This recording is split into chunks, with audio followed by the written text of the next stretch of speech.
Pure virgin sealed piece check చేస్తారా?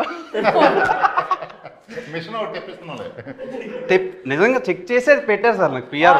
Audience నవ్వుతుంది. 70 మంది యాంకర్ని స్క్రీనింగ్ చేస్తే నన్ను సెలెక్ట్ చేసి. నేను మీ batch. Okay and coming to అబద్ధాలు వద్దులే ప్లీజ్, నిజాలు మాట్లాడుకుందాం అన్న.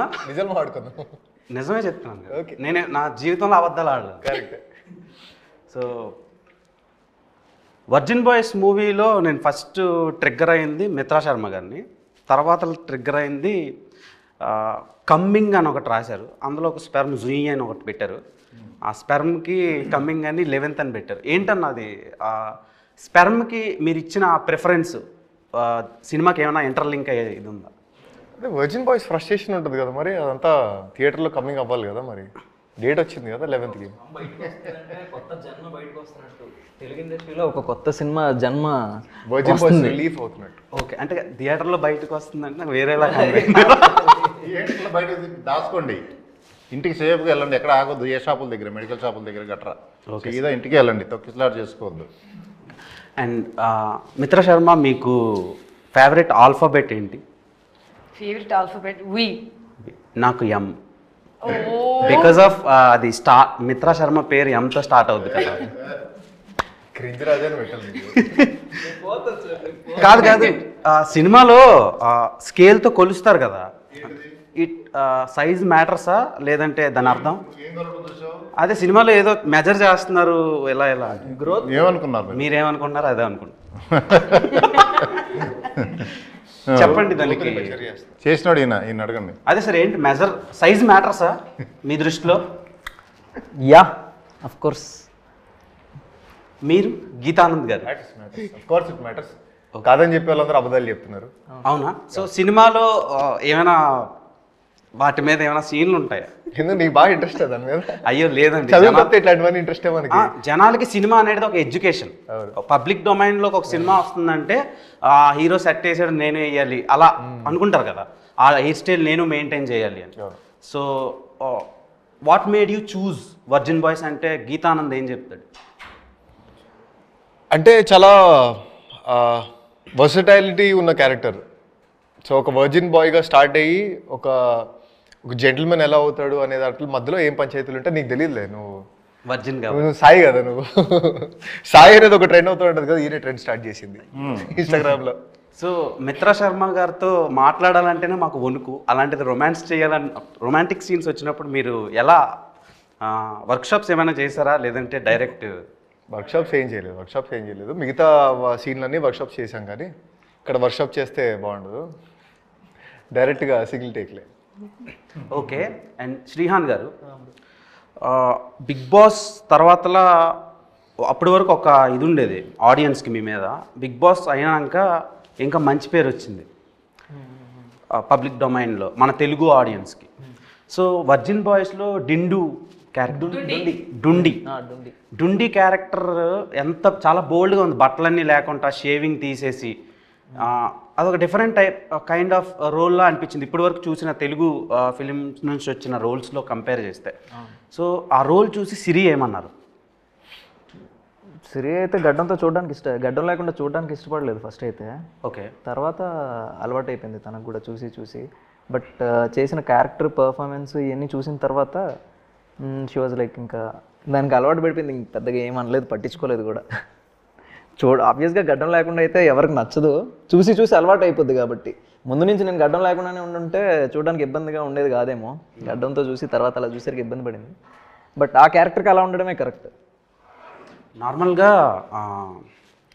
మిత్రా శర్మ గారు, మీరు బిగ్ బాస్ ఈ ఫేమ్ నేమ్ ఇవన్నీ పక్కన పెడితే మీరు చేసిన social activities when compare to other film actresses కొంచెం మంచిగా ఉంటే అండ్ జనాలకు దగ్గరగా తీసుకెళ్తున్నాయి ఫిలిమ్స్. మీరు చేసిన మీ ప్రొఫెషన్ కంటే అవి బయటకి బాగా వైరల్ అవుతున్నాయి.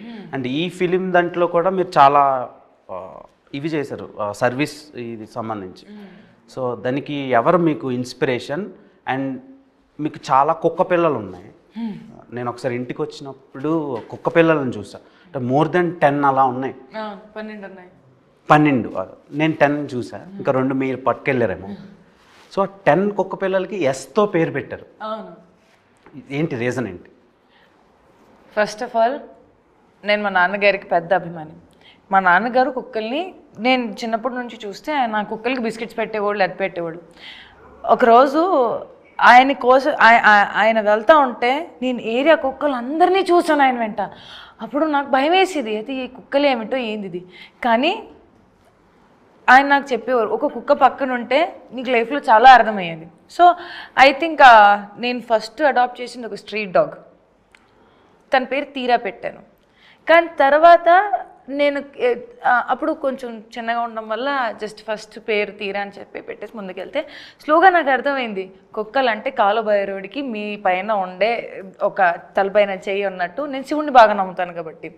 సో అలా అప్పటి నుంచి అందరి పేరు ఎస్తో స్టార్ట్ పెట్టి శివుడి పేరు వెనకాల నా సెకండ్ స్టెలార్, సెరా, సావి, సనా, సర్తాజ్, సోల్, నాకు ఒక హస్కీ ఉన్నాడు తన పేరు షాడో, దెన్ మై పిట్బుల్ ఒకటి సన్ ఉంటాడు, his name is Sher. So Sven అంటే స్టెలార్ 2.0 ఇవన్నీ. అండ్ ఐ థింక్ అలా చేసుకుంటూ స్వామి అని నా కాళ్ళకి నా జీవితంలో పంపించారు. వాళ్ళు నన్ను చూసుకుంటున్నా, నేను వాళ్ళని చూసుకుంటున్నా. నాకు ఈ రోజు వరకు అర్థం కాలేదు. But I have the best time of my life being with my kids. Trust me, beautiful time of life. అసలు కల్మషం లేని ప్రేమ, దగ్గర తీసుకుంటారు. నా కోసం ఇంట్లో ఎవరైనా ఎదురు చూసుకుంటున్నారు. And I feel I'm blessed. అంటే మీ కుక్కలు అంటే చాలా బాగా ఇష్టం. అంటే మా డాడీ వల్ల, మా నాన్నగారి వల్ల అలా ఒక్కటి వచ్చింది. వాళ్ళని అంతమందిని చూసేటప్పటికి నాకు భయం వేసేది. బట్ ఆయన లేక నా లైఫ్లో ఒక్కటి వచ్చింది. ఒక్కటి వెనకాల ఒకటి అంతా వచ్చేసింది. ఇప్పుడు 12 కుక్కలు ఉన్నాయి కదా, ఎస్. ఇంకొకటి యాడ్ చేసుకోండి, దాని పేరు దేవ్. అంటే అంత ప్రేమగా జనాలు చూడటం లేదు. సో ఆమె దగ్గర లవ్ దొరుకుద్దండి.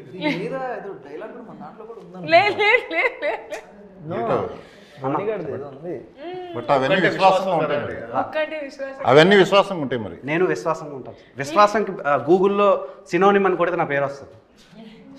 సో అండ్ రాజా గారు, నార్మల్గా మీ అంత బోల్డెస్ట్ ప్రొడ్యూసర్ని నేను తెలుగు ఫిల్మ్ ఇండస్ట్రీలో చూడలేదు. ఏం చూపిస్తున్నా నేను? చాలా చూపించారు సార్. ఆవకాయ అంటారు, మందు అంటారు, సెక్స్ అంటారు, హౌ టు వేర్ కాండమ్ చెప్తారు. సో అంటే ఆయన పేరు ఏం పేరు, నైట్ టైం ఆయనవి డాక్టర్ సమరం అని ఒక పర్సన్ ఉన్నాడు. సో ఇప్పుడు కూడా చెప్తున్నాడా? నువ్వు పుట్ట ముందు చెప్పుంటాడు ఆయన.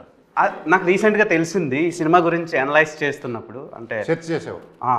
సో మీరు చాలా ఎడ్యుకేషన్ని ప్రొవైడ్ చేస్తున్నారు. సో ఏంటి సార్ ఆ ధైర్యం? మీరు IITN చాలా బాగా చదువుకున్నారు, కానీ ఇంత బోల్డ్గా మారడానికి రీజన్? కాలేజీలో చెప్పి అవ్వలేదు. ఇప్పుడు అందుకే మనం ఇప్పుడు చెబుదామని అందరికి. మాకు ఆ కాలేజీలో ఇవి చెప్పలా. ఇవి అవసరం యాక్చువల్లీ. మనం ఈ సినిమా చూసిన తర్వాత చాలా చెప్తాం చాలా మందికి. మొన్న ఆవకాయ అన్నారు, ఆ అమ్మాయిని వైరల్ చేశారు. సో సినిమాకేమో రండి, ఐఫోన్ ఇస్తాం, డబ్బులు పడతాయి అంటున్నారు. సో ఏంటి సార్, అంటే ఇన్ని ఆఫర్లు పెడితేనే సినిమాకి వస్తారన్న, లేకపోతే రారా మీ సినిమాకి? ఆఫర్లు మేము సినిమాకి రమ్మని చెప్పామా? సినిమాకి రావడానికి కోసం కాదు పెట్టింది. మా అమ్మాయి చూపిస్తున్న ప్రేమకి ఇస్తున్నాం. 1+1 ఆఫర్ అది. సినిమాతో పాటు ఇది సినిమా ఇచ్చే ఎంటర్టైన్మెంట్తో పాటు రిటర్న్ గిఫ్ట్స్ ఇవి. Are you virgin Geeth? So virginity పోవడానికి కూడా ముహూర్తం పెట్టేసుకున్నాం ఆల్రెడీ. దాన్నే పెళ్ళి అంటారు కాదు, 11th జూలై. 11th జూలై కాదు. ఇప్పుడు హౌ వర్జినిటీ ఈజ్ ఇంపార్టెంట్ అంటే మీరు ఏం చెప్తారు? చాలా ఇంపార్టెంట్. అంటే ఇప్పుడు అమ్మాయిల గురించే ఇప్పుడు వర్జినిటీ అనే టాపిక్ దానికి రిలేట్ అవుతూ ఉంటుంది. ఇప్పుడు అబ్బాయిలది కూడా చాలా ఇంపార్టెంటే కదా, దాని గురించి ఎవరు మాట్లాడుకోరు. ఇప్పుడు నీ ఫస్ట్ గర్ల్ ఫ్రెండ్ ఎవరో లేదు sir. Correct Mitra Sharma. So అంటే అది చాలా ప్యూర్ ఎమోషన్ కదా అది. ఎందుకంటే మనం లవ్ చేసిన అమ్మాయి కోసం ఎంత దూరం వెళ్ళిపోతాం కదా. అంటే సో లవ్ చేసిన అమ్మాయి కోసం ఎంత దూరం వెళ్తాం, ఏదైనా ఇబ్బంది జరిగితే అంతే బాధపడతాం. సో అంత ప్యూర్గా ఉంటారు వర్జిన్ బాయ్స్ అనే ఎమోషన్ అది. సో అదే చాలా ఇంపార్టెంట్ అంతే. నేను ఎవరికి చెప్పలేదు ఐ లవ్ యూ. ఈ సినిమాలో మిత్రా శర్మ పేరు సరయు. సో సరయు క్యారెక్టర్లో బయట మీరు చాలా లావిష్గా కనిపిస్తారు, సినిమాలో చాలా అమాయకమైన రోల్ చేశారు. Reasons behind that. And Geetanand గారితో రొమాంటిక్ సీన్స్ కనిపించినప్పుడు కొంచెం నాకు చాలా రియలిస్టిక్ ఇన్వాల్వ్ అయిపోయాను. లేదు అలాంటివి ఏం లేదు. చాలా హర్ట్ అయ్యో. సో మీరు అన్నట్టు క్యారెక్టర్ డిమాండ్స్. అది డైరెక్టర్ గారు ఆయన స్క్రిప్ట్ పరంగా క్యారెక్టర్ని డిజైన్ చేసేటప్పుడు సరియు అనేది ఒక క్యారెక్టర్ ఇలా ఉండాలి. మన తెలుగు సాంప్రదాయంలో అమ్మాయిలు ఎలా ఉంటారు, ఒక గడప లోపల ఫ్యామిలీకి అటాచ్ అయ్యి అమ్మ నాన్న మాట విని ఏదైనా డెసిషన్స్ తీసుకుంటారంటే కొంచెం హెజిటేట్ అవుతారు, కంగారు పడతారు. ఫ్రెండ్స్ని కలిసేటప్పుడు ఒక అమ్మాయిలు కలిసేటప్పుడు బాగా హ్యాపీ అయిపోతారు, ఓవర్ ఎక్సైటెడ్గా ఉంటారు వయసు బట్టి. సో ఐ థింక్ ఆ designing of character was meant to connect all the girls. Salwar suit వేసుకొని కాలేజ్కి వెళ్ళి ఎవరైనా చున్నీ అంటే డ్రెస్ అంటే ప్యాంట్ షర్ట్ అంటే మరి నువ్వు నన్ను ఎందుకు చూస్తున్నావు అన్నట్టు ఆ ఒక ఫీలింగ్లో భయం పడ్డం, లేకపోతే ఎక్స్ప్రెస్ చేయకపోవడం కూడా కొన్నిసార్లు ఉంటాయి ఈ విషయాలు. సో ఆ character is design like this and directors choice. Okay, ఇప్పుడు ప్రీమ్యారిటల్ సెక్స్ గురించి చెప్పారు సినిమాలో. ఇప్పుడు ఎలా అయిపోయిందంటే అది చాలా కామన్ అయిపోయింది సొసైటీలో. జెన్జీ జనరేషన్ చేంజ్ అయిపోయిన తర్వాత చాలా రిలేషన్షిప్స్లో చాలా రకాలు వచ్చాయి. ఇప్పుడు సూపర్ మార్కెట్లో కూరగాయలు దొరుకుతున్నట్టు రిలేషన్షిప్స్లో ఇప్పుడు సిచ్యువేషన్షిప్ అంటారు కొందరు, లవ్ బాంబింగ్ అంటారు కొందరు, బెంచింగ్ అంటారు కొందరు, సో ఇలా ఫ్లటేషన్షిప్ అంటారు కొందరు. సో ఇన్ని రకాల ఆప్షన్స్ పెరిగినప్పుడు సో ప్రీమ్యారిటల్ సెక్స్ అనేది చాలా ఇదైపోయింది, టేక్ ఇట్ ఈజీగా తీసుకుంటున్నారు. సో దాని మీద మీ ఒపీనియన్ ఏంటి? నాకు మీరు అందరూ దానికి ఆన్సర్ చెప్పాలి. ఓకే, ఫర్ మీ ప్రీమ్యారిటల్ అంటే బిఫోర్ ఆర్ ఆఫ్టర్కి, okay, as an individual or maybe movie పర్స్పెక్టివ్తో సహా మీరు నిజంగా ప్రేమిస్తేనే దానికి వాల్యూ. మీరు ఇప్పుడు ఈ బాడీ ఉంది, ఇది రీప్లేస్మెంట్ ఉండదు. So with whom are you sharing it makes it more important, whether it is before or after.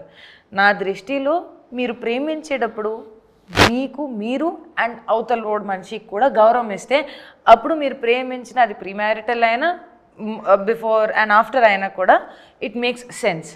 But if you don't respect, trust me, పెళ్ళయ్యాక కూడా విడాకులు జరుగుతున్నాయి. పెళ్ళి అయిపోయిన తర్వాత కూడా విడాకులు జరిగేటప్పటికి దానికి మీరేమంటారు? అప్పుడైతే you have spend lot of money on marriage, పెళ్ళికి డబ్బులు, రిసెప్షన్కి డబ్బులు, చుట్టాలకి డబ్బులు అంతా ఖర్చు పెట్టేసి లావిష్ పెళ్ళి చేసుకున్న తర్వాత ఒక 1-2 years బ్రేకప్, డైవర్స్, ఏం చెప్తారు దానికి? మరి జస్ట్ ఆ టాపిక్ని మనం ఎలివేట్ చేసుకుంటున్నాము, అభిప్రాయం వేరుగా ఉంది కాబట్టి కొంచెం అభిప్రాయం మార్చేసుకొని చూడండి. ప్రతిదీ ఆ పర్స్పెక్టివ్లో ఒక మనిషి అనుభవిస్తున్నాడు ఆ పరిస్థితిలో matters a lot and you have to respect it. Okay, world most beautiful flower ఏంటి? World's most beautiful flower rose. చెప్పలేదు, మమ్మల్ని అడిగితే చెప్తాం. ఆమె కాడికి ఏ world's most beautiful flower? Beautiful flower, world's most beautiful flower this purple కలర్లో red rose. Red rose. ఆ రెడ్ రోజ్కి ప్రాణం ఉండే అమ్మాయి అయితే అది మిత్రా శర్మ. ఓ